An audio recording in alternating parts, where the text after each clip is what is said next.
Developing this morning, U.S. dock workers have hit the picket line. Nearly 45,000 union members across the East and Gulf Coasts are on strike after failed contract negotiations. The strike is expected to have a big impact on the economy. National correspondent Jamal Andrus joins us now live with the latest. Jamal, this is the first strike in almost 50 years. Yeah, Chris, this is an extraordinarily large strike and a pretty good crowd here at the Port of Houston. I want to show you the dozens of workers that are here that have been here since 5, 6 in the morning. And it seems like the second wave has just arrived. There was a group of cars that came by and stopped traffic on this street that leads into the port.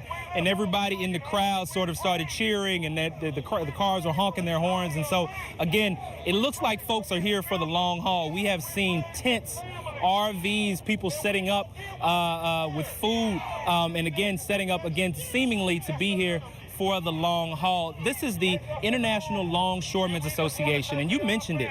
More than 45,000 workers walking off the job today, all the way from Maine to here in Houston, Texas, and some of the biggest ports across the country. I want to show you this map so you have an idea of the scale of this thing. We're talking about Boston, New York, New Jersey, Baltimore, Tampa, Miami, and of course here in Houston. Houston in particular, the largest port in the country by sheer tonnage, moving, I believe, 247 million tons of cargo each year. You can hear the chanting picking back up here again outside of the Port of Houston. As far as the International Longshoremen's Association is concerned, they are demanding higher pay and a ban to some automation, things like cranes, and as well as some of the things that move the dock storage crates around here. And again, asking for those things to be banned in the new contract that ended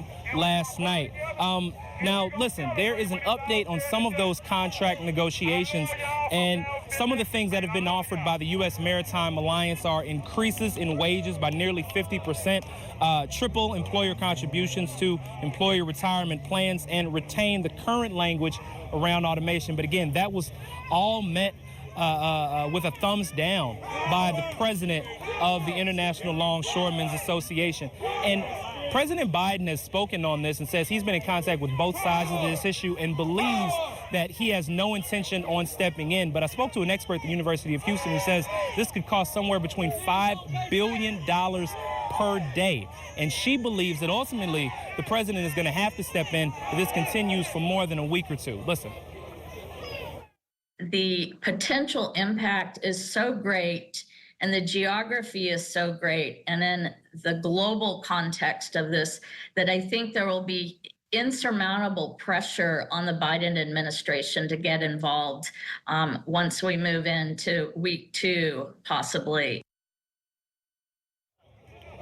And Chris, you talk about the scale of this thing. I mean, this is all of the things that you are used to receiving easily, instantly, that could be cut off. We're talking about coffee, new cars, bananas, European alcohol, artificial Christmas trees, all of those things potentially in question if this strike carries on for a terribly long time. And so, again, we'll have to see exactly what comes of this. But from everything you can see out here, morale seems to be high amongst these folks that are demanding a higher wage moving into the new year. Yeah, a lot of passion in the people surrounding you there, Jamal, and you think of all the items that come through those ports that will be impacted by this strike if it continues on. National correspondent Jamal Andrus for us live in Texas. Jamal, thank you.